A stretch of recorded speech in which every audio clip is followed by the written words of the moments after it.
Hello, everyone, and welcome. Thank you for joining us today. Tiffany Mink here, Marketing Manager for Interview Valet, and I'm so excited to come to you live today discussing our most requested and anticipated resource, the 2025 State of Podcast Guesting.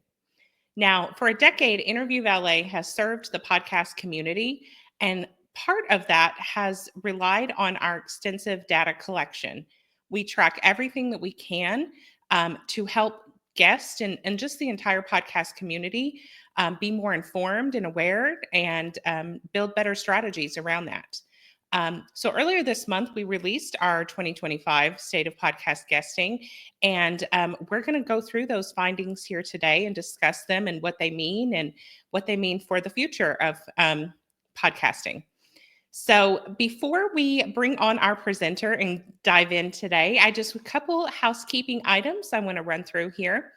I will put a link to the State of Podcast Guesting report over there in our chat. So if you didn't get a chance to download that yet, I'll get that in just a second.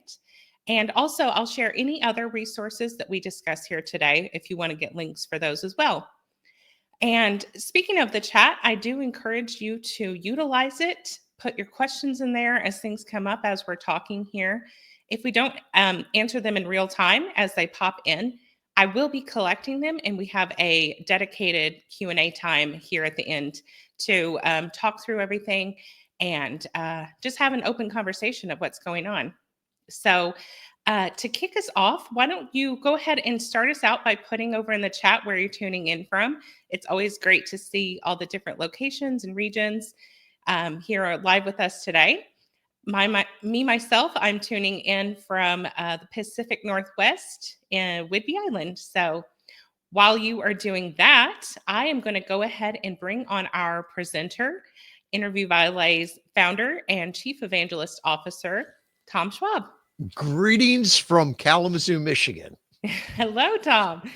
Great to be here with you. I am always excited for this because everybody's got an opinion, right? But when you've got the data, that's how you can make decisions. And I see too many people out there that are guessing, right? And 10 years ago when we started, there wasn't a lot of data. So we started to collect it. And today, to be podcast guessing would almost be like investing without all the data, right? Well, I guess it. I like the color of their logo, whatever it is. That's not how we do marketing. So excited to what we have learned. We share it every year with the community, and we ask other people, if you've got data, put it out there, share it. Yeah, absolutely. That's a great analogy with the investment. Early on in podcasting, we didn't have all the capabilities that we do today. It's something due to your mindfulness, Tom, as an engineer by training, the love for numbers and data that we have relied on that heavily. And I think it's helped us and others to make better decisions. So I'm excited to dig into what's happening right now with podcast guesting and go into that more. Excellent. Well, some of it is ours. Some of it we cite other people's data, and that'll always be on the slide there. And I will be forthcoming when I think this is my opinion and this is what the data says, right? So with that, let's just jump in here. You can get the report and go through all of it, but let's dive into some of these here. All right. So let's start with podcasts, right? You'll hear a lot of things where people will say, oh, there's 4 million podcasts, there's 5 million podcasts.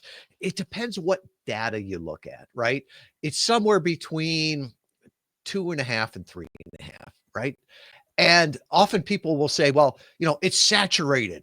Well, the thing is that Graphonics says right now there's 2.7 million podcasts, but there's a little asterisk, right?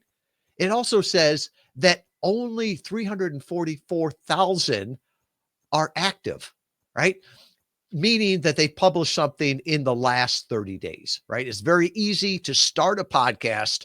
It's a lot harder to keep it going. In the industry, this is referred to as pod fade. 80% of podcasts that die within the first 10 episodes. It's one of the reasons we partner with a lot of podcast agencies that are producing the podcast. They're like, hey, could you work with our client in what they call phase zero? So phase zero is when they're starting to record those, get it up on iTunes. There's usually about a 12-week period there before theirs goes live. And this gives them a chance to go out on other podcasts to promote theirs. So when somebody says there's too many podcasts, no, there's not too many podcasts, right? There's always room for another great podcast. But what we're seeing is that the world just doesn't need another podcast, right? During COVID was where we saw peak podcasts. Now it's actually the number of is coming down. And so what we're seeing is better podcasts, not just more podcasts. We're seeing more listenership, not just more podcasts. And that's something that you've heard me talk about, that more is not better. Better is better, right? We always tell our clients, don't just do more interviews, do more with the interviews. So jumping to the next one here. A lot of times people will say, it's a podcast, right? I've got a podcast. It's coming out. 86% of podcasts are inactive, meaning they've died. And if you want to embarrass somebody, a lot of times just ask them about their podcast, because chances are it doesn't exist anymore. That's why a lot of people will say it's a commitment to do a podcast. That was one of the reasons I pulled back from doing the podcast interview marketing show, which we started about 18 months ago, right? Because once you start a podcast, you've got to show up week in, week out. Now, some people will do episodes, but you want to make sure that there's that consistency. And that's one of the things that I liked, is that it gave me more flexibility, right? And someone said that the bar on podcasting has been increased. And we'll get into this also. Yeah. What was acceptable pre-COVID is laughable today. And that's both on the quality of the recording and the quantity and the content of that too. So the ones that are alive, right? The question then becomes, well, how many are actually seeking guests? And the good people over at Podmatch, Alex and his team, put this together, right? And there's lots and lots of podcasts, right? But there's only about 100,000 that are actually seeking guests, right? Most true crime podcasts are not seeking guests, right? Most comedy podcasts are not seeking guests. And so we only focus in 3 verticals. So all the data that we have is focused on business, right? That's by far our biggest vertical. And that includes entrepreneurship, leadership, real estate, investing, sales, marketing, that sort of thing. We also do health, nutrition, and wellness, and a little bit of faith and spirituality. So people will say, well, does this apply to comedy podcasts? I don't know. We don't do those, right? But one of the things that we have seen is that as the number of podcasts has gone down, the number of people now that want to be podcast guests has gone up, right? Last year, Podmatch said it was 4.4 million trying to get on 100,000 podcasts. So with that, it's harder to get on a podcast, more challenging, and even more challenging to get on a podcast that's really going to make a difference, right? It's gotten more competitive. We'll see the timelines have gone out there. And one of the things that I've always said is there's 3 types of people that podcast hosts want to have on their podcast, right? If you want to be one of those that land, they'll have their friends of friends, or people they want to be their friend, right? So if you're already friends with the podcast host, just ask them, right? Friends of friends, that's how you hire an agency to tap into their relationships there, or to help them choose the right podcasts. And then friends are people they want to be your friend, right? Position yourself in such a way that it's like, wow, this is somebody that would bring value here, right? I'm always amazed when people say, this is the pitch that works for everyone to get on a podcast, right? I'll tell you the pitch that works every time. o- um, Obama presidents, you know, people that have won Academy Awards, they use this pitch and it always works for them. Hey, can I be on your podcast? And people will say, well, that won't work for me. It's like, yeah, because you're not positioned that way. So you need to really work on that because it's getting more and more competitive out there to get on the better podcasts. Now, we had talked before, somebody had mentioned that the quality of the podcast has gone up. And I think we're really seeing this from the standpoint of what platforms people are recording on. So if we go back BC, right? Before COVID, 70% of all podcasts were done on Skype. Remember Skype? Most podcasts didn't have video to it. And then the entire market went over to Zoom, right? We went from, 70 to 80% on Skype to 70 to 80% on Zoom. Why? Because Zoom was easy to use. Zoom captured the video and more people were using that. Now, Zoom also had some downsides to it, right? If the internet is not good, it's going to be choppy, right? The video, the audio. And there were a couple different companies that came out there with different platforms, right? Riverside FM was one, Squadcast that got bought by Descript, and it's called local recording. So it's the same thing we're doing here on StreamYard. So the guest is recorded locally and the host is recorded locally, and then it gets pushed up from there, right? So even if the internet is a little bit sketchy, it's still a great recording. And that's what we're seeing here, right? Riverside now has 18% of the market, and that keeps continually going up. It's not that much of a charge for it, and the quality that you get from that is just amazing, right? The quality, the bar of the podcast is going up.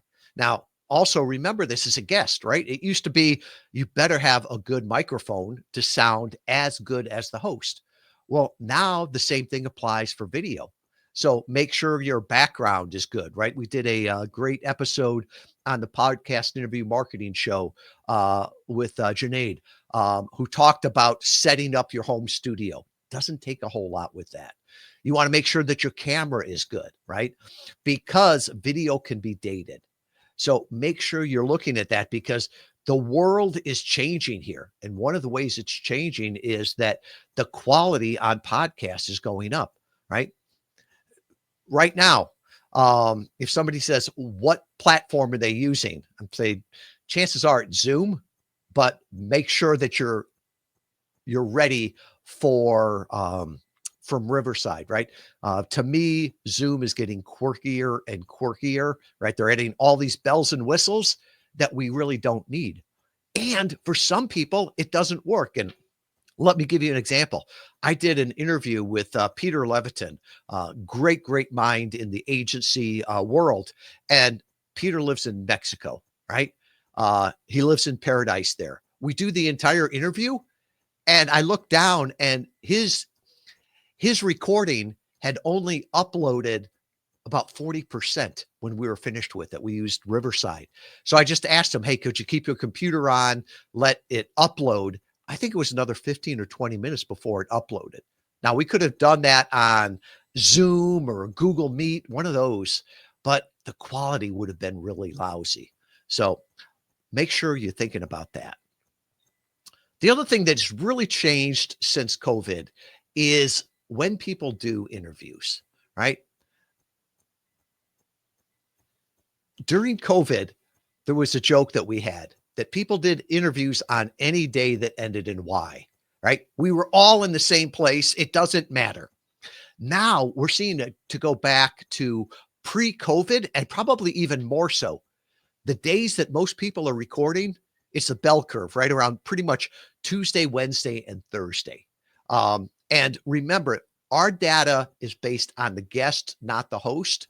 So when you see somebody that, 0.3 of them % are done on Sunday, those are probably our guests that are doing a podcast that's being recorded in Australia, right? I've done those before where you do the podcasts Sunday evening East Coast time, but it's Monday morning Australia time. And this is important to um, to consider, right? When we're talking to clients that came on board. I remember one I talked to recently. They're like, "Yeah, our talent is only," and we call the guest the talent. Our CEO is only available Friday to do interviews. Okay, but the data here shows that 88% of the podcasts don't record on Friday, right? Because the idea is if there's all of these different guests, you want the guest to work around the host. It's almost like, yeah, I want to be on the Today Show in New York City, but I don't want to be up at 4 a.m. Could you do the Today Show at 1 p.m. for me? They just say, no, it doesn't work that way. So if you're thinking about doing podcast guesting, if you've got one day of the week that you're always available, well, maybe change that around, right? That's what I do, where it's like, yeah, this week I'll be available Friday. Next week it might be Thursday. So at least it gives some flexibility there, because as I said before, it's getting more and more competitive, and the faster that you can get your interview scheduled, the better. Now, here's a question, and this is one of the biggest things that comes out of this report every year. What do you think the lead time is from you introducing yourself to the host, to being invited, to recording, to it actually airing and getting heard, right? This is a pivotal question because, I've always said that podcasts are like doctor's offices and restaurants, right? If there's not a waiting list, there's a reason, and a reason you don't want to be there. So you have to plan out. It's more like a editorial calendar, right? If I get invited to be on the cover of Men's Health, right? Let's make it really funny here. Men's Health, right? They're not going to say, would you like to be on the March issue? No, they've already got that planned out. They're probably looking, this is the summer issue, the August issue, something like that. And I see a lot of people putting in months in there. Let's do it in days. How many days does it take from you introducing yourself to the host, getting invited, recording it, and then going live? And I'm saying let's do it in days because whoever gets closest, I guess without going over, we got a prize at the end there. Everybody's got an opinion on this, but this is the data that shows what it is. So let's start with the first step there.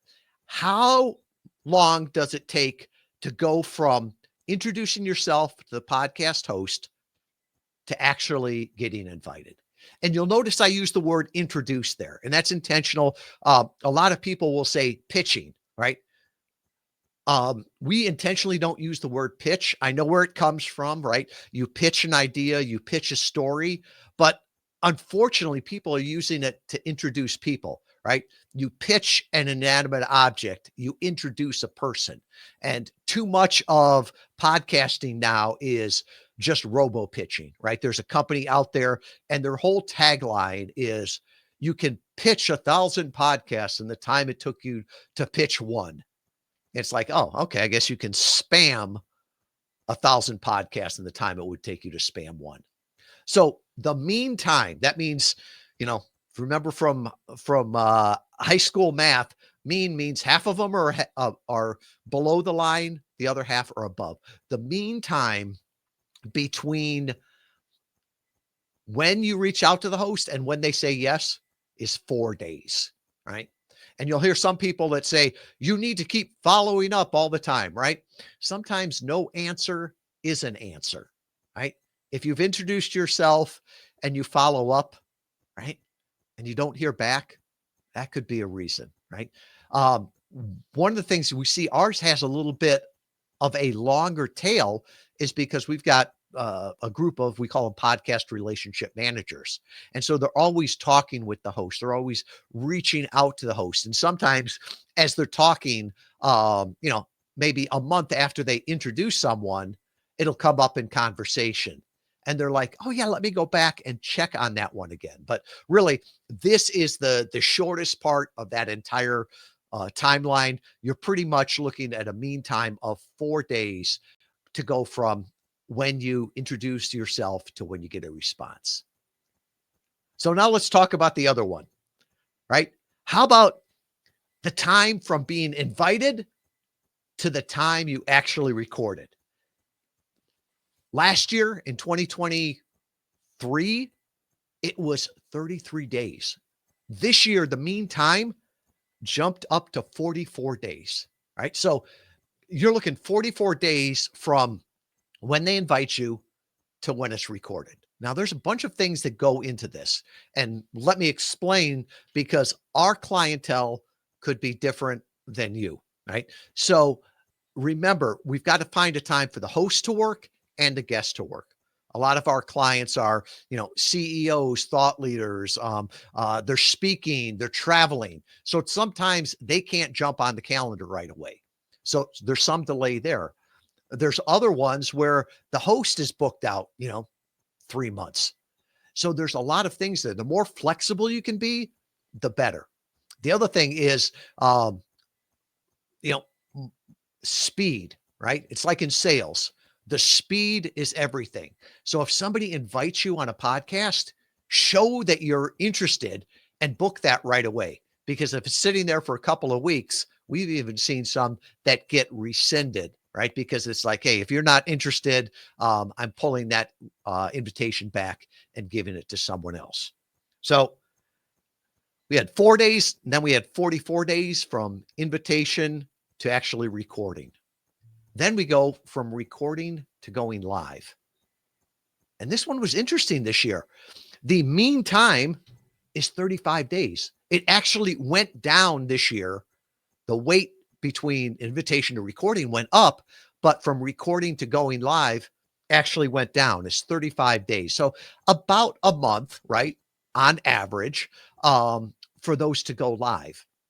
There's also seasonality to this, right? We're looking at our database over the entire year. When we break it down, we can see seasonality to it. So let me give you an example. From the second week in January till about Memorial Day, people are building up their inventory, right? Give you an example. For us, the podcast interview marketing show, we went into Thanksgiving, and I think we had 8 weeks that was already in the can, ready to go, right? We didn't do the recording over the holidays. So all of a sudden we got to early January and it's like, oh, we're 2 weeks out. We got to get this going again. Now, move forward again as we go into the summer, about Memorial Day. I really hope, and the plan is, because hope is not a strategy, the plan is to be 8 weeks out, right? Because people are busy. There's guests don't want to record. The hosts don't. The audio editors may take a little bit longer. So you've got some windows of opportunity there. Make hay when the sun shines. That's pretty much mid-January. This is North America, right? Till end of Memorial Day, and then more or less Labor Day up through Thanksgiving. I was talking to somebody the other day in South Africa, and I'm like, it's going to be totally different for you, right? Because different seasons. So that was talking about how long it takes, right? And plan accordingly. If you've got a book launching, make sure you start 4 months beforehand, right? Because you can always ask a host, hey, can you hold this until this date when something launches? But you can't come back to them and say, hey, my book launches next week. Can you put this at the front? It doesn't work. So let's talk about podcasts, right? The definition of a podcast is an audio file that's pushed through RSS and all the rest of that. Are they still podcasts? I don't know, right? If somebody sees me on YouTube, is it still a podcast? If somebody watches it on the website, is it still a podcast? Is it, if someone hears me on a little clip on Facebook, is it still a podcast? I don't know. I just care that they're listening to me. So what we're seeing now is that 96% of all podcasts include video. So when you show up at a podcast, make sure you show up camera ready. Now, they may not push it up to YouTube, but they will definitely start using the shorts and the reels, right? We talk a lot with people about repurposing the interviews. And during the election, I remember hearing from one of the media outlets that said, Joe Rogan gets heard by 100 million people. And all I could think is, there is no way 1 out of 3 people in the United States is listening to a 3-hour podcast. So we license lots of databases, right? So I pulled it up. Joe Rogan, the #1 podcast in the United States, gets 2.2 million downloads per episode. And you're like, was the media lying? No, those other 98 million of people, they were hearing to the 60-second clip or the 60-second short. So it's one of the great things about podcasts now is with this video, you can cut it up into shorts, into reels, to repurpose all of that. But you need to be very intentional, because if you do the same interview over and over, right, Groundhog's Day, you will not be able to repurpose that. So that's one of the reasons that we talk to our clients about. Always find different topics, and you should be focusing on a different topic every time, because it's not only your ideal clients that are listening to it now. There's proof out there that the large language models, right, ChatGPT, is indexing these, and you don't want them to think you've got 30 minutes of content, right? Make sure that you're talking about different aspects in there. So if 96% of them are video, how many are in person? Now, remember, this is our data. These are for our clients and the podcasts that we work with that are all in the top 10% of podcasts, right? And 99.7 are done virtually, right? Just like through this. It's the rare exception that it's done in person. And this is usually, hey, I'm going to be in New York City. Let's do it there. I'm going to be in Nashville. Let's do it there. Very few podcasts, Joe Rogan, some of those other ones have the studio with that. And part of it is just the cost with that, right? Diary of a CEO, they presented at one of the conferences last year. I don't know if that podcast is profitable or not, but man, they spend a fortune on their studio. So with a podcast, right? If you're thinking about doing podcast interviews, just know you can do it from your home, your office, wherever you've got that set up. Now, does everybody remember what my question was for the bonus on how long it is to go from being introduced to the podcast host to it actually airing? So you've got 4 days from when you introduce yourself to when they invite you, mean time. Then you've got 44 days from when they invite you to when you record it. And then it's gone down to 35 days from when you record it till it goes live. So if my math was right, that's 83 days. And that's one of the reasons when we're talking to clients in our first discovery call, right? There's an entire, we call it roadmap to success. We have to know where we are. And people say, can I try podcast interview marketing for a month? No, you will not see any results in a month. It's going to take time here. So when you're doing podcast interview marketing, it is a marathon, not a sprint, right? So figure that first month, or excuse me, the first quarter, you're going to be doing a lot of work, right? Or I should say, we're doing a lot of work on that outreach. And then after that first quarter, that's when you start to see the results. And you should always be optimizing with that, always trying to get better and better results with that. So with that, there's a bunch of resources out there, but one of the big things that I want to talk about is what questions you have. Right, I saw some in the chat there. I tried to touch on those if needed, but I think I miss a bunch of those, Tiffany. So let me stop sharing the slides here and let's answer some questions.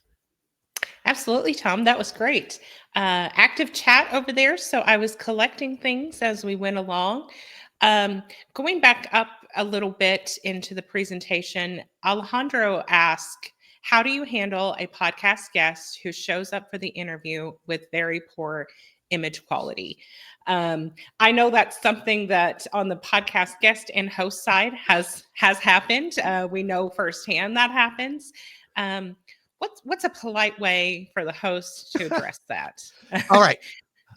The data that I have on this is probably uh, more stories than anything, but it's amazing how many interviews never go live, right? Because they got lost, right? Because if the audio quality is not good, if the video quality is not good, if the content is not good, it doesn't make the guest look bad. It makes the host look bad, right?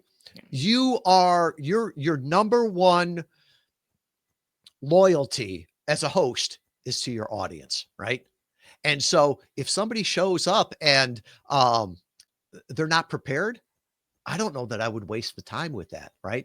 Um, our guests, we call them certified guests, right? And certified guest means they show up on time, prepared with special offers, and they promote the episode, right? So every client we have, we give them a microphone, right? So that we know they've got the equipment. We do a walkthrough interview. We make sure they're comfortable with that.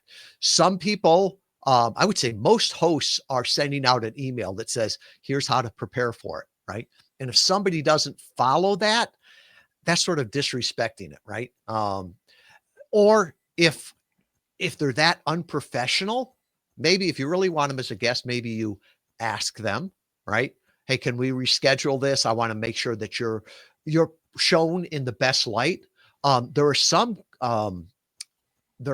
shows that will even send their guests the equipment beforehand. I can think of Entre Leadership used to do this, where you'd get this FedEx package, right? And you'd open it up and the microphone was there and stuff like that. And you would have to meet with the audio engineer the day before you got to talk with the talent, right? And if that wasn't set up correctly, sorry, you don't get to talk on the show.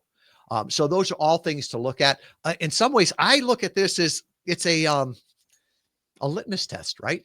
If somebody doesn't show up with with the equipment and looking great, if they don't listen to the email that you sent them, if they don't prepare, then do they really deserve to be there? Chris asked a question about AirPods. Um, Mhm. boy, I'm always scared about that, right? I love my AirPods, right? They work great.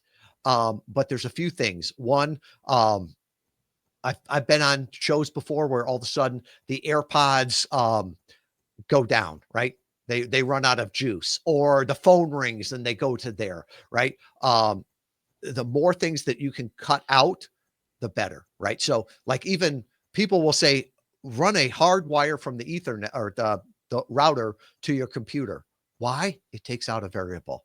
Um, Mhm. I I don't use head or wireless headphones, right? Because I know these always work. I know this microphone always works. Um, Yeah. AirPods would work. I strongly recommend using headphones or something so that it's not just coming out from your speakers. It's called bleed through, and it's awful. It's almost impossible to get out of a recording. So if we're talking and it comes out of the speakers, goes into my microphone, it's this feedback. You may not hear it. Uh, the host may not hear it, but the audience will hear it. Um, Mhm. the remember the old the old ones where it was the earbuds with the wires. Yeah. People used to use those. Be very, Mhm. very careful on those. Right. Those work great, but you're using those for your headphones, right? And Correct. I a have a lot of mic here. Yeah. A lot of women don't like to use uh, the headphones, right? They call them cans in the industry. I look at it, it keeps my ears warm in Michigan. But it doesn't, I don't have to worry about it messing up my hair. But if you use something that's wired like that, make Mhm. sure that that's not picking up as the microphone, because you can hear people do this every now and then. And when they lean backwards and forwards, you can hear that little microphone hit their clothes or hit their collar. Mhm. I've run into that too as a woman. You know, if you have dangly earrings, it Mm, might rub against. Or even I learned not to wear bracelets because if I set my hand down, it might clang on the table and then make a noise. So you learn these little tricks, you yeah. learn as you go. But yeah, I just use my cheapy, the headphones that came with my phone. But I do have a nice mic here that I use that we recommend to actually um, for my voice. So Yeah. Always, without getting too geeky, always use a dynamic microphone. It doesn't pick up the background noise. Every time somebody says to use a condenser microphone, an angel loses its wings, right? Condenser microphones are great if you've got a studio. If you want to build a studio, you can do that. But a lot of times I'll just tell people you don't have to do your interview in the closet, right? You can do it anywhere. You can do it in a hotel room. Just make sure you've got a dynamic microphone. Yeah, absolutely. Jessica pointed out something that I found was interesting myself when I was putting this report together that we saw a dip in Zoom this year. I think that might be the first one since 2020, as far as the recording platform. What's your take there? I mean, I noticed alongside that there was a boost in Riverside this year. Do you think it's just that variability of people going to the dual recording platforms like Riverside? I think there's two things that are doing that. One is that something like a Riverside or Squadcast will give you a much, much, much better recording, right? That's one. And then the second thing I think I'm feeling Zoom is just like Skype used to be, right? They keep adding more features to it, and it gets buggier and buggier. And just I'm in entrepreneurs organization, and so talking with a lot of other entrepreneurs, we're looking at, it's like, what can we cut out of our tech stack, right? And so a lot of people are going to, I'm already paying for Google, why don't we just go Google Meets and not pay for Zoom anymore? And so I think Mhm. people are doing that, or Microsoft Teams, right? So they're doing that, but they're having one platform for the recording of podcast interviews. And Riverside, I am so impressed with that company, because every time something new comes out, that's an improvement, it seems like they're the company that brings it out. And I always am thinking, oh, they're going to charge me extra for this, and they never do. So it's a great company, great people. Yeah, I mean, behind the curtain, that's what we use for our PIMS recordings, our podcast interview marketing show recordings. And I think our producer likes that as well because there's the two sides of audio for the guest and the host, which makes editing easier, especially if one side has feedback or something like that happening. Okay, so another question we had about the in-person recordings in this post-COVID life, as we're moving away from that. Do you see in-person recordings making a comeback? Yes. And I think the people that are doing it very well. So if you're like at an event, right, and all of your ideal clients are there, it makes a whole lot of sense to do, grab a room, set up your recording there. There's even some companies out there that will do this for you, right? They'll bring a couple of cameras in, all the audio equipment, and boom, in a 8-hour period, you can get 12 interviews done because all of your ideal clients are there, right? I think it's becomes even more challenging, if somebody is, uh, I'm halfway between Chicago and Detroit, right? And if somebody says, "Hey, could you come to the studio and do this interview?" Well, it's going to be a 2-hour drive there. I want to get there an hour before and then all the back. So it makes it harder to get guests. The other thing, and this is my personal experience, I do better interviews and I'm more comfortable in my surroundings. And I've talked with Yeah. other people on this. Few years ago at Podcast Movement, HubSpot had these great booths, right? There was a glass front to it. They were soundproof. They had the microphones in there, and you could go in there and record interviews.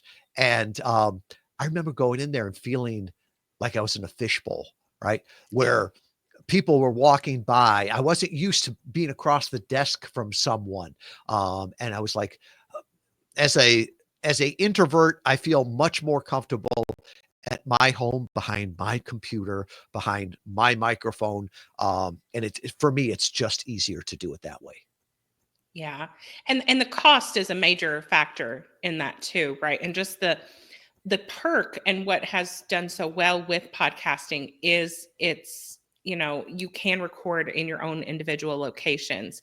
I think all the celebrity podcasts that we often see in our reels and our TikToks, that a lot of those are in person, but they're a different breed, right? That's a different dynamic.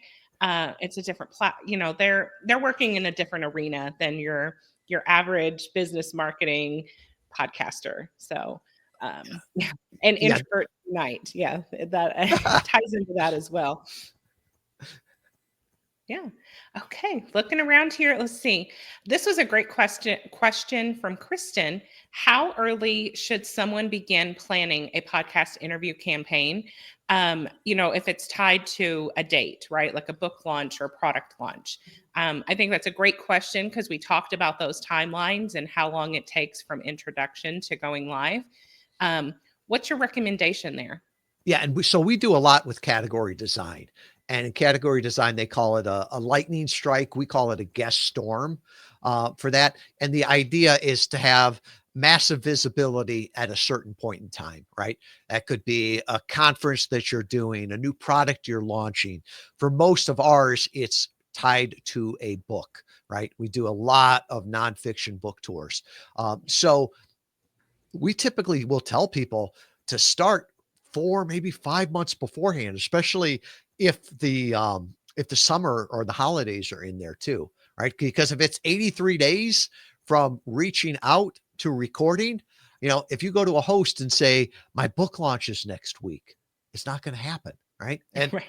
prime example here, um, Jamie Masters, eventual millionaire, great woman, great podcaster. She was the one that taught Pat Flynn and John Lee Dumas how to podcast, right? And I remember early on asking her one time and saying, "Hey, Jamie, is there any way that you could put this up, a week or two?" And I remember her answer. She's like, "Tom, I love Interview Valet, but you don't understand. Every interview that I have is recorded, right? It's already scheduled. One of them refers to the next one." She's like, "If I put one up ahead, I have to rework all of those." Now, flip side is that if I came back to her and said, Jamie, this book launches at this date, right? June 1st. Can you release that plus or minus a week? Oh, yeah, definitely. And some of our best clients have done this idea of a lightning strike around a date. I can think of the book "Remember Who You Are," right? And it was all about women in leadership and in the corporate roles. And I remember the host or the guests coming to us, and I said, "When's your book launch?" And they said, "International Women's Day." And I got to admit, I was like, "When's that?" And I think it was like March 13th, March 19th, or something like that. And I'm like, okay, that makes sense. We were able to use that then in our reach out to hosts and say, um, you know, Jeff Brown of Read to Lead, what do you have planned for International Women's Day? And he'd be like, nothing. When is it? It's March 19th, and we've got the perfect guest for you, right? So to work it in there. But yeah, preparation is so important, and we're always honest with people. And some people will go, well, somebody else told me that they could get me on, they guaranteed that I would get on 20 podcasts in the next 20 days. And I'm like, I'm sure they will, right? Because Yeah. you go to Facebook and you see people in the different groups. Hey, I've got a client that wants to get on interviews. Does anybody have anybody looking for a guest? They didn't even tell them what their client did, and they don't know what the podcast is. This is like speed dating where you don't know where either person is. So, can you do it? Yes. Will it make a difference? No. Right. The more planning you can do, the better podcasts, and also then you can repurpose that stuff. Right. Mhm. So I think of oh from Philadelphia. I can picture her. I can't think of her name right now. Um, and she did a podcast book tour, right? And she did all the podcasts beforehand. And that one sheet that we made for her, she took that and made some minor edits to it, and she blew it up, and that was the poster that she had when she did her virtual or her physical book tour, when she went to some different places there, right? And so she was able to do it, and she had gotten more practice because she'd been talking about her book for, months before it actually launched. Yeah, that's a great example, and that ties into the conversation we had earlier about showing up prepared as a guest. If you ask someone ahead of time, "Hey, can you do this around the first week of June?" Like you said, for a specific event, they're going to respect that more than if you come back weeks later and like, "Oh, I'm so can you change this date? Can you change this recording and the published date?" It's like, okay, your emergency is not my emergency as the host, right? So if you're forthcoming with people, they can respect that. And that shows that you're showing up prepared, you're being intentional, right? You already are thinking months ahead. And I think hosts are going to respect that a lot more. Yeah, Um, and going back to the word guest, right? Too many people will say, what's it take to be a great podcast guest? How can I get the most about being a great podcast guest?" Drop the word podcast for a second and say, what does it mean to be a great guest, right? Somebody asked before, what do you do if somebody shows up with bad equipment or looking bad or rest of that? Well, so imagine you invite somebody over to your house, right?